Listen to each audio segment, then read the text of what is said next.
Hey guys, I'm here with Joey OShaughnessy from Urban Fitness. And this is FSM RX.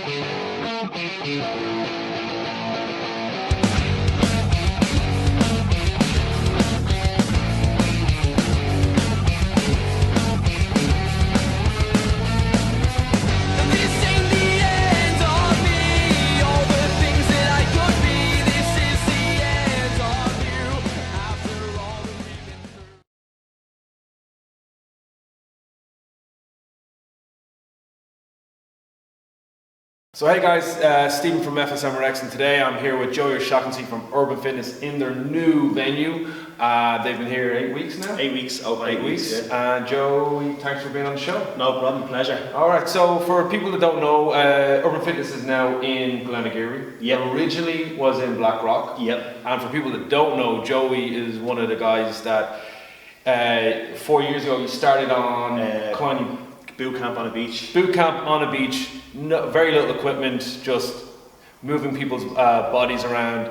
And for a lot of people, that's where a lot of like I started like that. A lot of trainers start like that. Yeah. Kind of doesn't happen as much anymore. No. So from very humble beginnings and to your own facility, you have a lot of corporate accounts. Yeah. You worked with LinkedIn now. It's been quite a journey for you. It's been a hectic 4 years, yeah. I mean, as you said, Urban Fitness, it started off as like a fitness camp on a beach. Yeah. Originally we started down on Killiney Beach, we done a bit of work up on Killiney Hill. And again, it was very raw. We had minimal equipment in the back of the Jeep, arrive at the venue, take it out, have people turn up, or people not turn up a lot of the time.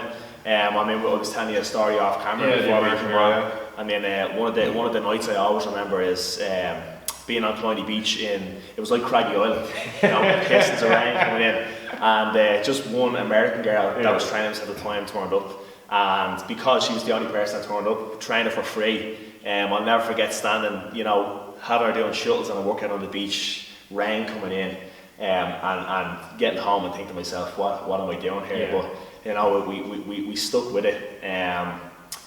4 years later, here we are. Main focus is what we're doing at the moment is as I said, we've just opened this gym in Sandy Cove, Glenagiri. We're open 8 weeks now, and then we have our LinkedIn corporate wellness. So we look after LinkedIn's corporate wellness in the city centre in Dublin. They've got 900 staff members, and we provide, you know, fitness classes, assessment, program design, private training, semi-private training, and a lot of educational stuff to the staff LinkedIn as well. So it's been And when you started, like again from like Killiney Beach, and then Urban Fitness grew. And it's been 4 years. We spoke about a lot of this off camera. We probably should have got it on camera. Yeah. Great information. Yeah. But as a group for you, like, so what? Like, you weren't originally in the fitness game. Like, you were electrician. Electrician. Yeah. And kind of what kind of made you make that jump? Kind of right. This isn't me. I want to become a trainer, or I want to try my hand at being a trainer and see what happens. I suppose in the background, it's always something I wanted to do. I'd always been heavily involved in sports from a very young age. You know, soccer was always number one, football, and then I've done a lot of martial arts. So from taekwondo to kickboxing to Muay Thai, and then eventually finished up with boxing, which is where this Urban Fitness stemmed from. But playing football for Bray Wanderers, 22 I think it was. Got a cruciate ligament injury in the Carlisle grounds playing against Bowes one night, and it was the rehab from the knee injury that got me to the gym. I had done, like, you know, sort of bits and pieces of gym work playing football over the years, but the rehab of the knee injury was primarily which got me to the gym and got me into lifting weights. And for that 6 to 8 month period, it just got me hooked. It got me absolutely hooked. And I never stopped after that. So you know, I kept it up with the gym, and then I was working for Mercury Engineering at the time. And back then, electricians and apprentices for Mercury were earning an absolute fortune. Oh yeah, sure. He was the same. Oh, it was ridiculous. I mean, The wage we were getting, it was great. Yeah. So I sort of always had a background plan. And I mean, at that time I was training up in Westwood in Leopardstown. Yeah. And I'd look at the PTs up there, and obviously the PTs that worked directly for Westwood, but they also had freelance PTs coming in and out. And I always looked at the freelance PTs and thought to myself, that's something I'd really love to do. Like, you know, it'd be my ideal lifestyle. I'd really love to do that. So I always had it in the back of my mind. And then I saved a lot of money working for Mercury, and went to travel then in Australia. I think it was 2009.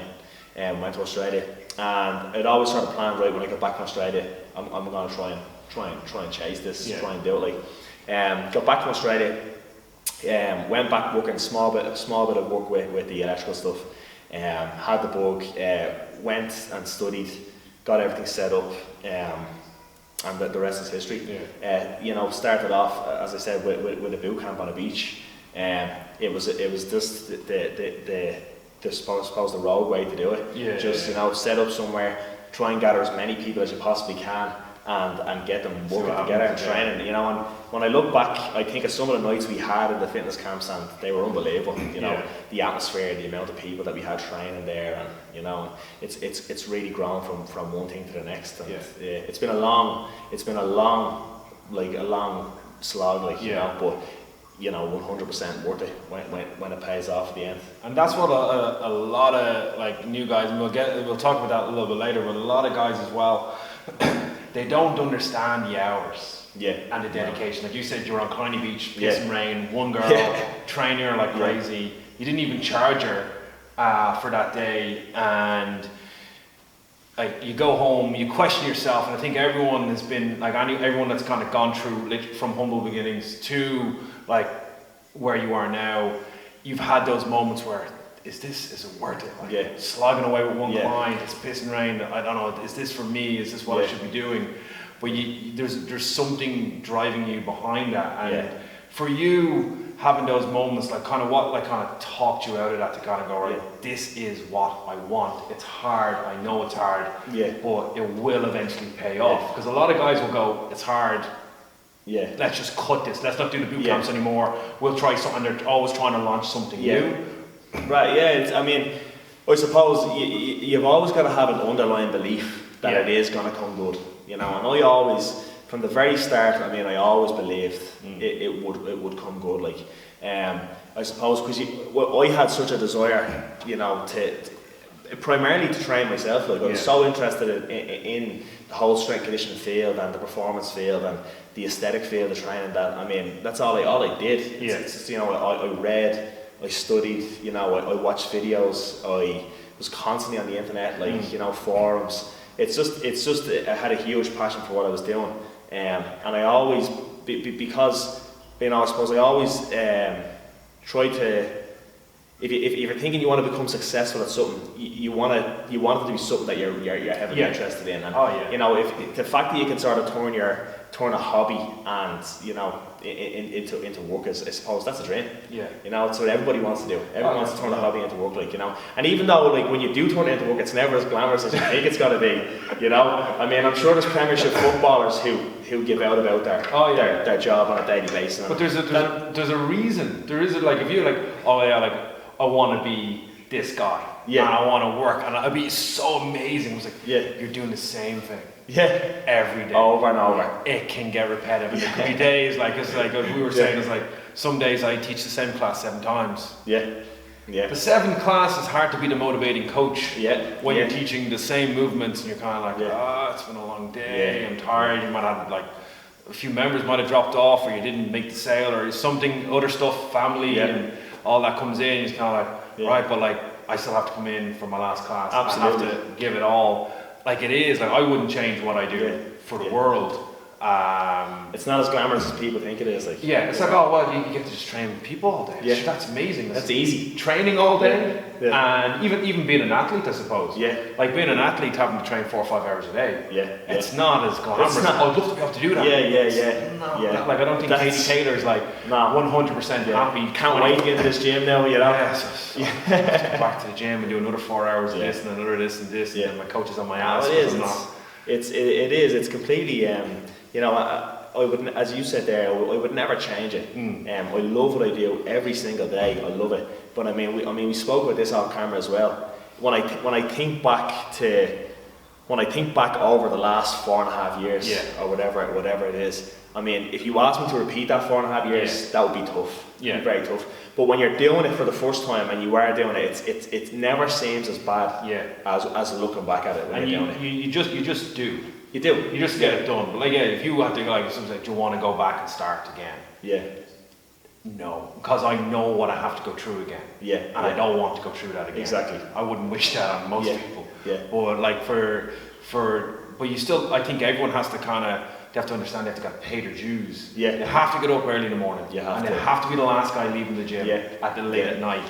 And if you're not willing to do that, you're never going to be successful in it, because you don't have that passion to keep going and keep progressing. And then even in between that, what's coming next? Like, I know you've stuff for next year. FSM has stuff for next year. Everyone we speak to have like plans coming up. And it's not just we're just coaching. It's like, what's the next thing? What's the next thing? Exactly. What's the next thing? You're never thinking in the now. You're always thinking in what's, and that's, I mean, it's so true what they say. I mean, if you become stagnant, you're dead. You know, you've always got to be moving forward. And as daunting as that seems, I mean, it'd be so easy to just, stay where you are and keep what you've got and just keep going at that pace. But the fact of the matter is, if you're not progressing, you're going backwards. And people can see that. People can see that about you and your gym, and they'll automatically be drawn away from it if they don't see it progressing. So it's got to be a constant evolving process and a constantly moving forward. But even like I know that you're like Urban Fitness, like the logo's changed a few times, and because you're just kind of right. We're not like Urban Fitness now is not what it was 2 years ago. It's not what it was 4 years ago. Yeah, exactly. It's completely evolved. Its structure, its philosophy. Yeah, absolutely. You've done most of OPEX. Just one module left in OPEX. Yeah. So you're kind of, and every time, like I remember we did the first when James came to Ireland, like across with Dublin. He just said, "Listen, it's Saturday morning. On Sunday, you're going to look back and go, I knew nothing. And you still know nothing on Sunday. And you're just like, fuck me, that is a lot of, that's so much information, and we were just like kind of just tapping the ice on what we were getting into when it was OPEX, OPT. So when I went back to work, it was like, right, I'm going to add this in. So your company is evolving, and same with you, like absolutely. And I mean, the thing is that, like, I mean, even the most successful coaches in the world with the most successful organizations, I mean, in 4 or 5 years they'll look back at what they're doing now, and there'll be a few tweaks made, and they'll be saying, maybe we should have done this better or that better. It's everybody that's evolving. It's the whole industry. It's the whole philosophy of strength and conditioning or fitness in general that will always constantly evolve. And I mean, if you're not on that bus, you're not going. You're not on the ride. You know what I mean? You have to keep, like, as soon as you, like, if you finish college and you have your cert or your personal training diploma or even your degree in strength and conditioning, you haven't spent time in the real world. You haven't worked with real coaches. You haven't worked with real clients. It is a whole, like, you can read a book and you can go and do a weekend seminar and come back and be like, but until you've actually put the work in, like, the only reason why, like, you work with James Fitzgerald, the man's put the work in. Greg Everett, he's put the work in. He built this, all Catalyst Athletic stuff was built by, all the website, everything was built by him. He sat for hours. Now he could have paid someone to do it, but he wanted it done his way. It's amazing resources as well. So everyone that we, like, the likes of Dan John, for me, it's always been that, because he just makes everything simple. It's amazing. And it's so just easy. You don't have. I remember when we met at MPE, I met him the first time I met Dan, and I was asking about Olympic lift, and he goes, Olympic lift twice a year for 8 weeks, and then do strength training, and you'll get stronger every year. And he goes, that's how simple, don't overcomplicate it. And I was like, no, but it has to be overcomplicated. I love that. Like, I have to have this, and pick something up, carry it, push something, pull something. It makes it sound so easy, like, but so true. And it's a stuff like if you look at all the fancy stuff that comes in, it comes out, it always goes back to the tried and tested stuff that's worked. Pick it up, you push it, you move it, you squat it. And it doesn't have to be complicated. Like, people tend to make it more complicated than it has to be. Like, I mean, I'm all for a fancy training program when it's required. But the fact of the matter is that 99% of the time it's not required. It's, if you are consistent, you turn up 4 days a week minimum. for every month, every year. Do that. Consistency gets results. Absolutely. You can do the 30-day monster squat program. Yeah. You'll get a monster squat. Yeah. But everything else, you have to sacrifice a lot. It is for like that. it's and it's good. Like I know you did like I followed you when you did small off. I've done small off. Yeah. And that's like it's good. I think as coaches to do that stuff because then you can tell. Like if someone comes to me, I want to do junior small off. I'm like, why? I want a bigger squat. Yeah. Why? Yeah. Why do you need that bigger squat? You're getting stronger month on month. Yeah. Are you willing to sacrifice this, and this? Yeah. Because I don't think you know what you want to get into. Yeah. And then 2 weeks in small off, I'm wrecked. Yeah. Like all you want to do is squat. Yeah. Like, that's all you're gonna be doing is squatting. Like, are you sure you want that? Yeah. And a lot of people, and it's kind of like because it's such and such did it, and they got 100 kilos in their squat or something. You use something stupid. And you're like, you don't need that. Yeah. You like it's like what we were saying like about Olympic lifting. Like, do your clients need to know how to Olympic snatch? Yeah. No. Yeah. Do they need to know how to walk on their hands? No. Not really. Do you teach it? Maybe. Why? Because it's a bit sexy. Yeah, exactly. And it's a bit it's an achievement. Yeah. But realistically, you could have them get into amazing shape by doing the bare basics. And that's, I mean, what I sort of look at is, you look at the time invested to the reward the client's going to get. And what I sort of say to people is, listen, what if you spent the time you're investing in trying to learn this fancy movement into working hard in other areas? You know what I mean? If all you want to do is be healthier, live longer, and look a little bit better, this is going to be better for that. You know, in terms of like, just to pick one else, say for instance, walking on your hands. That's amazing for a CrossFitter who has to compete. They need to know how to do that. That's a requirement. Exactly. If you're going to compete like in a high level competition, that's a requirement. You need to do that.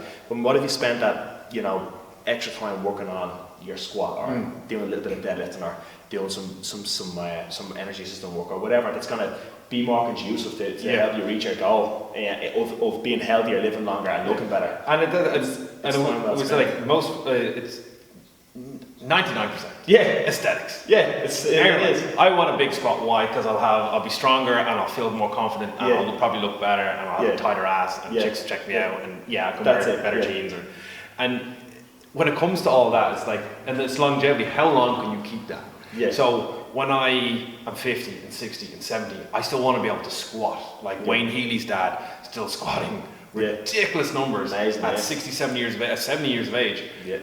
I want to be that guy, but I know that the work starts now. Absolutely. I'm not 60 and go, I'm going to squat like 180 for reps or something. Yeah, that's not going to happen at 60 if I haven't squatted for my life. Yeah. So the longevity and just making exercise, it's not something you have to do.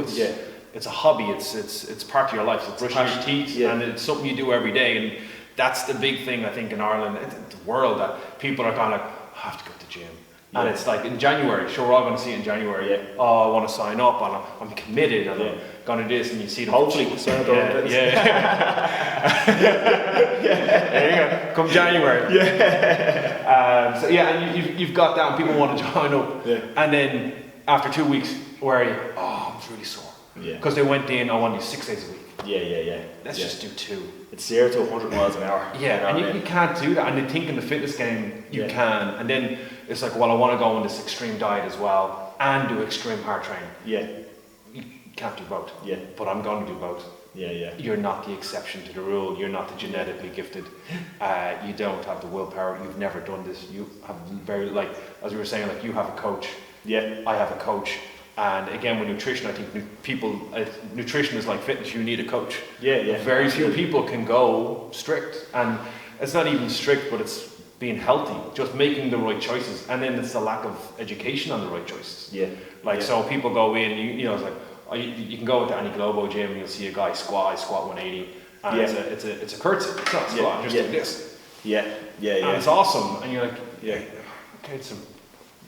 It's good, but quarter it's not. Squat. Yeah. It's a good, great quarter squat. Yeah. Or calf raise 200 kilos. Yeah. I've seen that so many times. It's like imagine the time wasted loading up a bar just to calf raise it. Yeah. Just sprint. Yeah.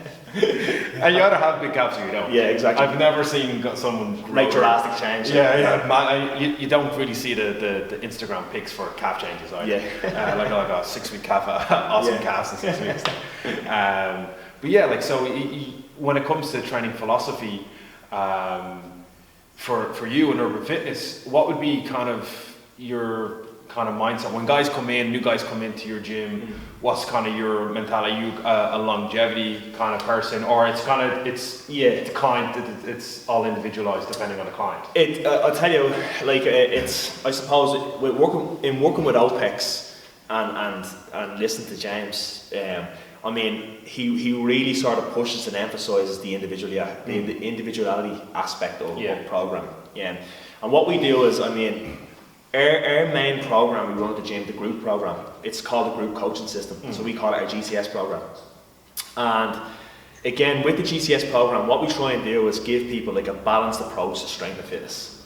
You know, so a real balanced approach. They get their important strength work in, they get sensibly planned energy system work, and sensibly planned fatigue management. You know, so they're not absolutely killing themselves 6 days a week. I mean, which is a huge piece. I mean, people just tend to think, right, and that mentality is still out there. If I do more work, you know, if I kill myself every day, I'm gonna get better. And people are still relatively, you know, misinformed on that. Out there in the industry at the moment, that you don't actually have to kill yourself every day, and you know, people, you know, well planned energy system work is still, and people still think, like, you know, if I just, you know, drill myself into a puddle of sweat every day, I'm gonna get fitter. Like, I mean, you will get a little bit fitter, but when it's properly planned out, you know, the results are obviously a lot better. So what we do in the group coaching is try and just give people a sensible approach to strength, body composition, and fitness. And what we'll actually do is we have them in a group setting, but like that, we try and individualise the program as much as possible in that group setting. You know, so generally we won't have any more than 8 people per slot, and we try and keep it to like a semi-private personal training feel. And even though we've got a master program for the GCS, as I said, we tweak each movement to suit the individual. You know, and then again, what we'll do is, so in the GCS, say we've got a 21-year-old male whose goal is to put on some more muscle mass. Then at the end of his workout, or at the end of his hour for the last 50 minutes, he'll do something a little bit different than somebody who's looking for more fitness and fat loss, say. You know, and that's our job as the coach to usher them and help them in whichever way they want to go. So we sort of cover for all areas. Like the main focus will start off with a strength piece. Then we do some structural balance work. Then after that, depending on what your goal is, you might do some more energy system type stuff, or you might do some more body composition type stuff. And again, we individualise as much as we can. Now, within that program, we do have a few athletes in there as well. We just had one of our clients run the Dublin Marathon. I've seen that photo. Yeah, she got an amazing time, really good time. So even though Anna's in the group, the GCS, her program is individualised to the running piece. Well, because you need to kind of obviously make sure that you have a group environment, but people are being looked after for their specific needs and wants and goals. Exactly. So guys, we're going to pick this up for part 2, and we're just going to go into a few more things, and then talk more about urban fitness going into 2016 and what's to come from this amazing facility. Catch you back in a minute. Hey guys, if you enjoyed the show, head over to our YouTube channel, click the subscribe button. You can get all the latest information from FSM, FSMRX, and our Q&A show, Coffee Topics. Follow us on Instagram, where you can find the daily goings on of all our members, coaches and athletes, and see what we're getting up to. And head over to Facebook, FSM Bray, give us a like and a share, leave a 5-star review, and you'll get all the latest information on our upcoming events and shows coming your way.